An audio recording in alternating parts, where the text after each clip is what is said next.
दुनिया की सबसे ऊंची चोटी, जहां पर पहुंचने के लिए डेथ जोन से गुजरना पड़ता है, जहां बहुत सारे लोगों की death heart failure and oxygen न मिल पाने की वजह से हो जाती है।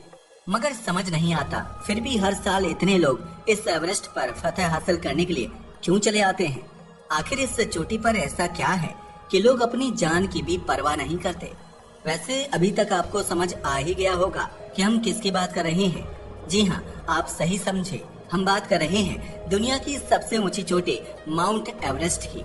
वैसे क्या आपने कभी सोचा है कि दुनिया के सबसे ऊंचे पर्वत की चोटी से दुनिया कैसी दिखाई देती होगी? तो चलो आज हम आपको बताते हैं, मगर उसके लिए आपको हमारी वीडियो को एंड तक देखना होगा। चलिए शुरू करते हैं। नेपाल और तिब्बत के खुम्बू वैली में लोकेटेड दुनिया का सबसे ऊंचा पर्वत है माउंट एवरेस्ट, जिसकी ऊंचाई लगभग 8,849 मीटर है। यह कितना ऊंचा है, इसका अंदाजा आप इस बात से लगा सकते हो कि दुबई की सबसे ऊंची बिल्डिंग बुर्ज खलीफा को अगर एक के बाद एक रखा जाए तो इसकी ऊंचाई 11 बुर्ज खलीफा की जितनी है। माउंट एवरेस्ट हजारों साल से दुनिया के लिए अट्रैक्शन का पॉइंट बना हुआ है। दुनिया का सबसे ऊंचा शिखर होने की वजह से दुनिया भर से आकर लोग इसके शिखर तक पहुंचने की कोशिश करते रहते हैं। हालांकि वैसे तो इस पर बहुत सारे लोग जा चुके हैं, पर यहाँ पहुँचना काफी खतरनाक है। आज हम आपको बताएंगे कि यहाँ तक लोग कितनी मुश्किल से पहुँचते हैं और इसके ऊपर से क्या दिखाई देता है। मगर ये जानने से पहले आपको माउंट एवरेस्ट के फॉर्मेशन के बारे में पता होना चाहिए कि आखिर माउंट एवरेस्ट का निर्माण कब और कैसे हुआ था। असल में ये कहानी लाखों साल पहले की है, मगर इसके बारे में कुछ भी यकीन से नहीं कहा जा सकता। वास्तव में आज जिस माउंट एवरेस्ट की इनक्रेडिबल वाइल्ड लाइफ वर्ल्ड की सुंदरता को बढ़ा देती है, उस माउंट एवरेस्ट का निर्माण कब हुआ था यह समझने के लिए आपको आज से 250 मिलियन साल पहले जाना होगा। चलो आपको 250 मिलियन साल पहले की यात्रा पर लेकर चलते हैं। तो एक्साइटमेंट की पेटी को बांध लीजिए, क्योंकि हमारा यह सफर रोमांच से भरा होगा। जैसे कि आप जानते ही हैं, आज दुनिया में हमें जो 7 कॉन्टिनेंट और ओशन दिखाई देते हैं, यह स्टार्टिंग में ऐसा नहीं था।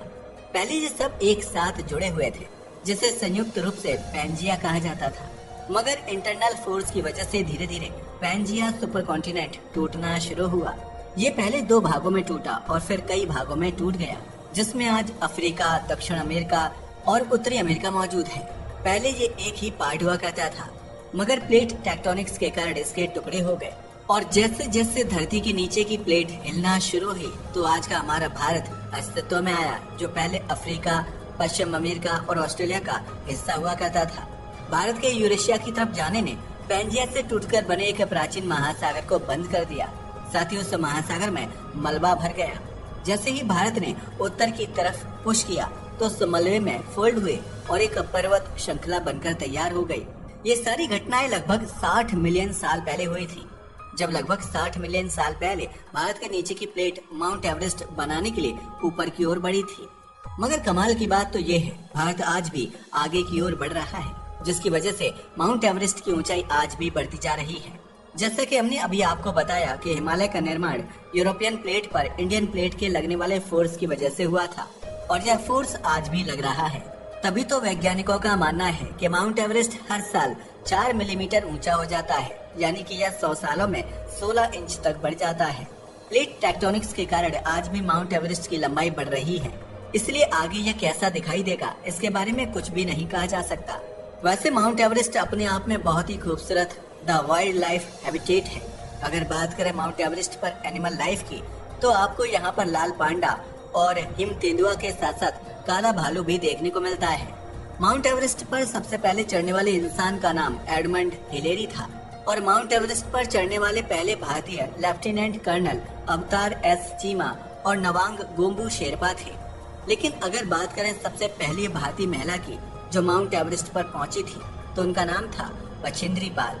इनका जन्म 1954 को भारत में हुआ था और ये 1984 में माउंट एवरेस्ट की चोटी पर पहुंचने वाली पहली भारतीय महिला बनी थी, जबकि माउंट एवरेस्ट पर पहुंचने वाली दुनिया की पहली महिला एक जापानी पर्वतारोही थी। उनका नाम जुंको ताइबे था। वैसे इनके बारे में हम आपको एक खास बात बताते कि ये सभी महाद्वीपों की सबसे ऊंची चोटियों पर पहुंच चुकी हैं। माउंट एवरेस्ट की ऊंचाई तो अधिक है ही, यहाँ पर ठंड भी बहुत खतरनाक पड़ती है। साथ ही यहाँ पर हवा का दबाव समुद्र से 70% ज्यादा होता है। इसीलिए माउंट एवरेस्ट दुनिया का सबसे ऊंचा पर्वत होने के साथ साथ बहुत खतरनाक भी माना जाता है।